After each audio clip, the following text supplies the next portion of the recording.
Katheryn Winnick is one of the stars of the new ABC drama Big Sky, playing Jenny Hoyt, an ex-cop who investigates what happens to a pair of missing girls. I'm Kevin Jacobsen of Gold Derby here with Katheryn. And I know you're still filming this first season now, but how much did you know about Jenny going into the filming of the pilot, and how would you describe her now that you've sort of gotten into the groove of playing her? Oh wow, I'm not sure if I'm fully in the groove yet, just because we're still in the first season. I usually find it takes a little bit to really understand her. But how much did I know about it, other than trusting David Kelley and knowing that his vision of it, you kind of have to go with a little bit of a blind faith jumping into it, only because it was people that probably are big fans of CJ Box. They know that this is based on several of his books, and it follows mostly Cassie Duell's character.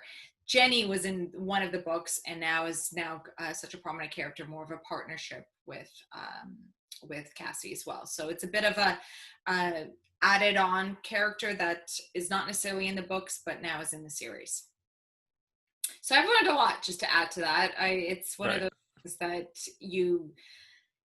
it's kind of like you getting the new scripts. It's Christmas every time you read it, because you get a little more information about your backstory, you get a little more information about where you're going and where you came from, and I'm sure there's still a lot more discoveries, to a lot more twists and turns. That's what Oh to say. yeah. Yeah. And you mentioned David E. Kelley, who is such a brand name in the TV world at this point. And I'm wondering just how much that was just a drawing point alone for you to be involved with the show.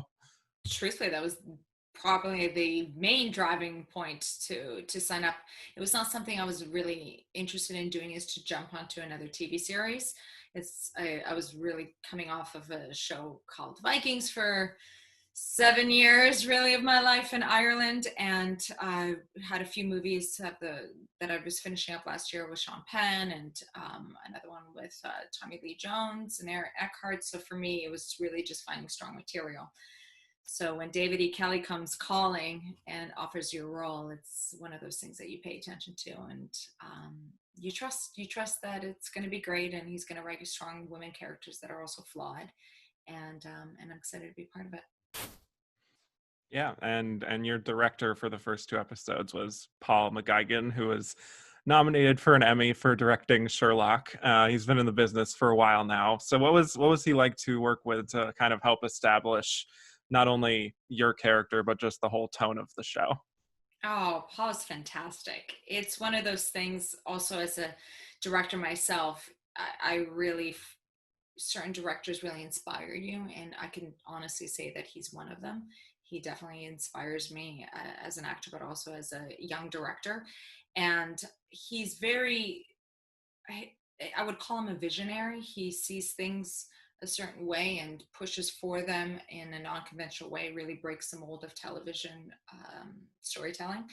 And with that, there's obviously a lot of challenges when you're starting a new show. You're creating its own look and feel. You're setting the tone and getting the right pieces all put together to hopefully make something great. And there's a lot of pressure for that. But I think Paul did a great job in introducing some of these characters, and also setting the pace moving forward of keeping it a thriller and keeping it dark and keeping it suspenseful, and especially on a network show like ABC. I think this is something very different for them. This is a thriller and something that should be really made for cable, but they really fought to try to rebrand their network, and it's definitely a risk for them, and I think it's paying off. Clearly it is. Our numbers are just keep going up and soaring right now, so it's pretty amazing just to see how many people are tuning in. Yeah. Well, there's quite a few differences between your character here and your role on Vikings, which must have been an elaborate behind the scenes process to get into that character there. But, with Big Sky, do you find any challenges that maybe you didn't have to face as much with Vikings? Definitely very different challenges. With Vikings, it was a lot of transformation coming in every day, and putting on the armor and the shield and the sword and axe and the hair and the makeup. It definitely was becoming Lagerth, that kind of thing, and you've been in a character for 7 years, you really know her well. And here she's modern, she's in Montana, and you're still trying to find her still, and I still find myself still learning a lot about her.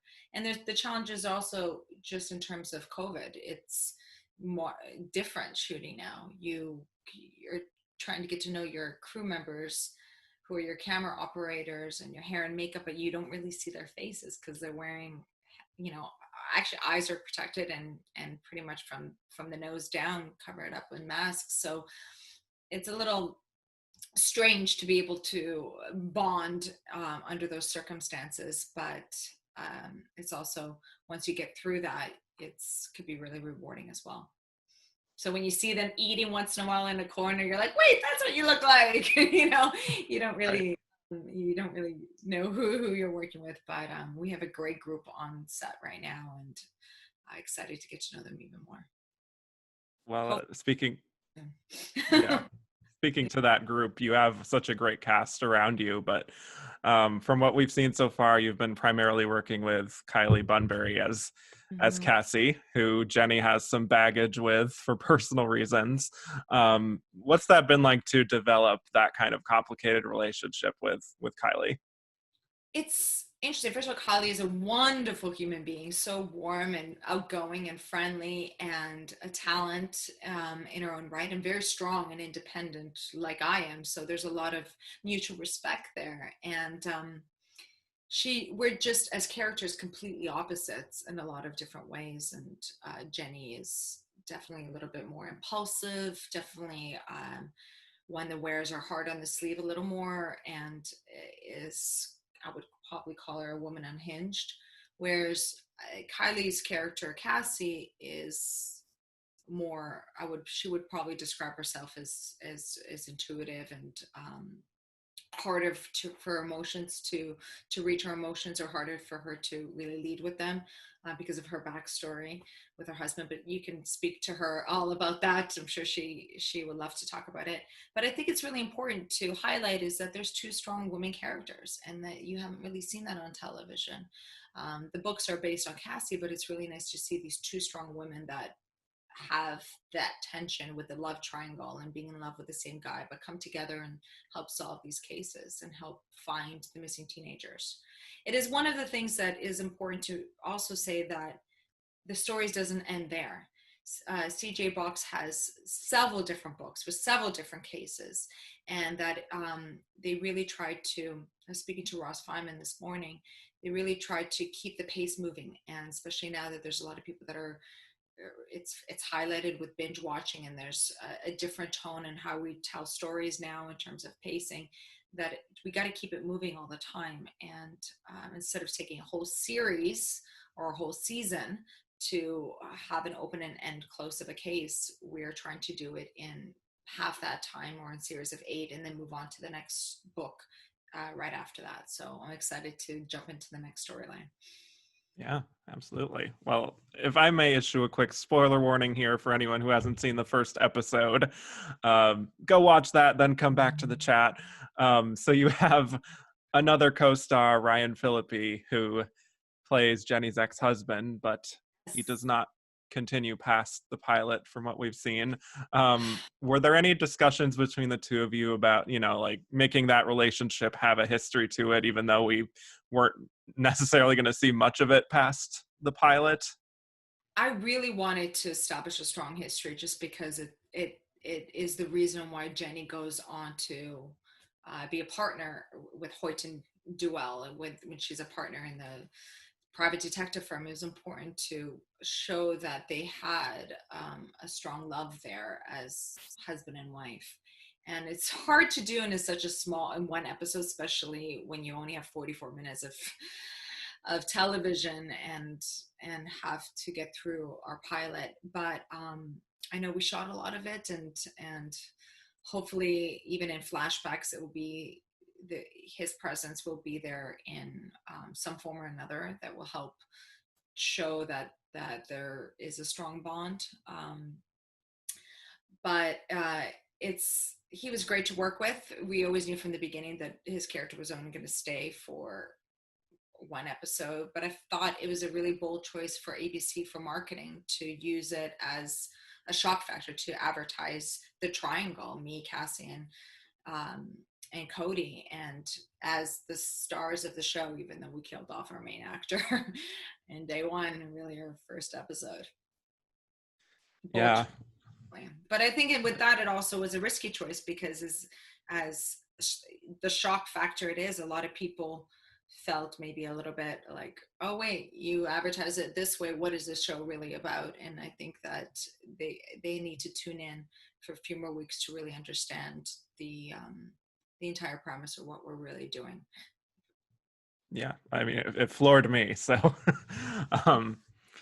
well, you kind of alluded to this earlier, but I think so much of the conversation has shifted to, like, streaming services when it comes to shows like this, where you have to binge every episode in a weekend. But with broadcast TV, it's one episode a week, and there's these limitations to what you can show and what you can say.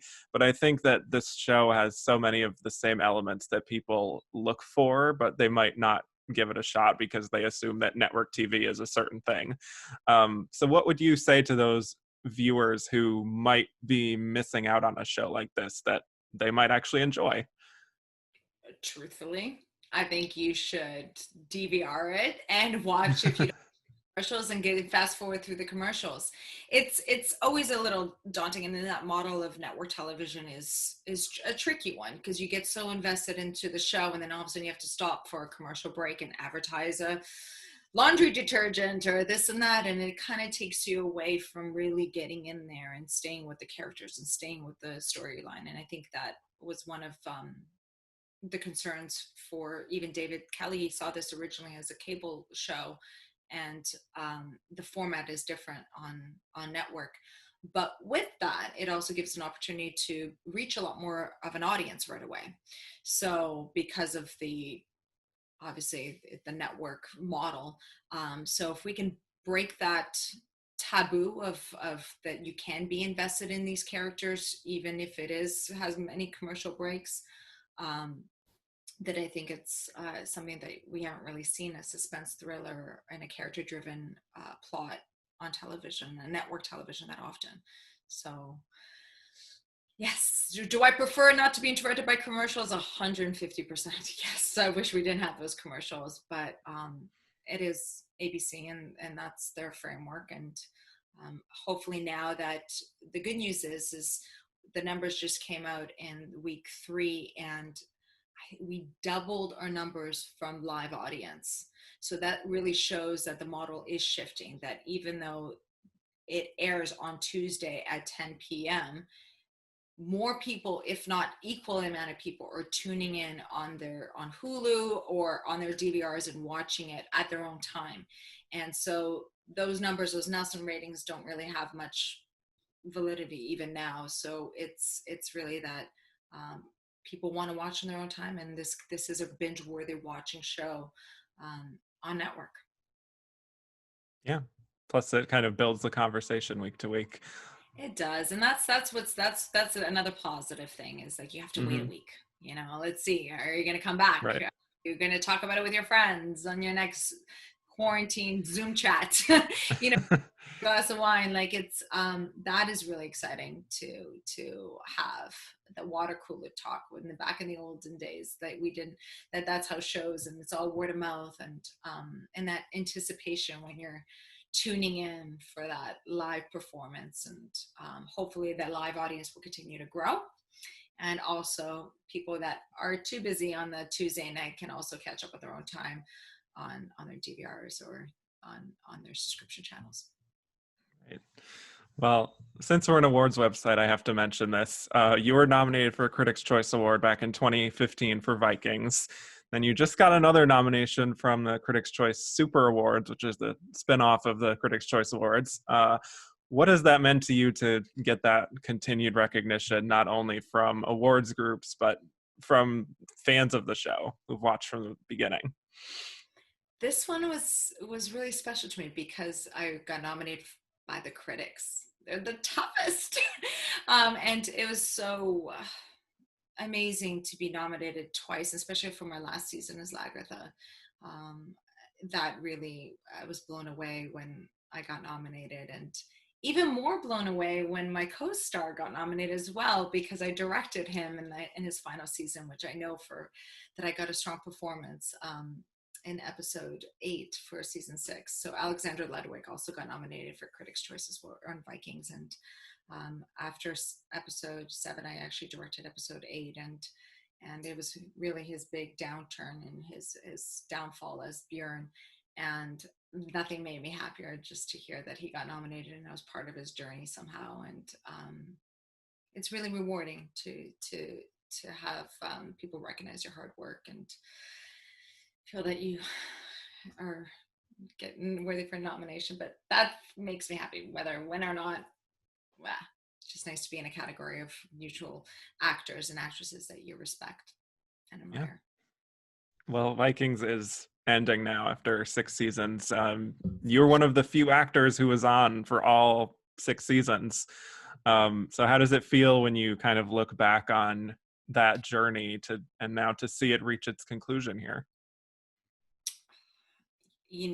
So that's a loaded question, only because we're now 2 years out from when we finished shooting it, and I still have a hard time in terms of watching it. I can't really bring myself to. I haven't caught up with all of Lagertha's episodes, only because when you're shooting it, you get in a rhythm, and it's really about the now versus what you made.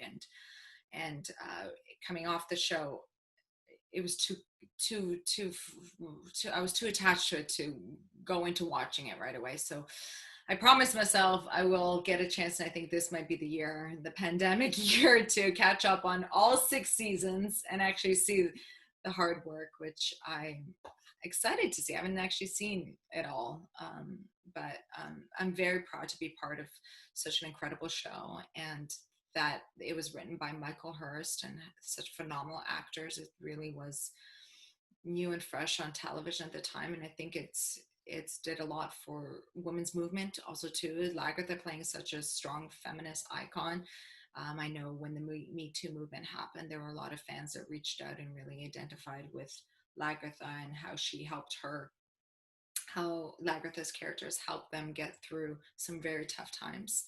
And I'm just honored that everybody in their lives as actors really hope for that one role, the one role that would define them, that one role that would give them an opportunity to shine and that can have an impact. And I felt so blessed to have gotten the opportunity to play Lagertha and to keep her on television for 6 seasons. That's something that most people don't ever get a chance in their lifetime as actors, and I got that, and hopefully we'll repeat it in my future work as well.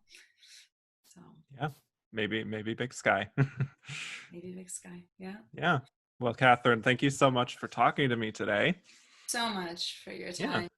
Yeah. And for those of you watching now, hit like and subscribe for more interviews just like this, and head to goldderby.com to make all kinds of awards predictions. Thanks, Kevin.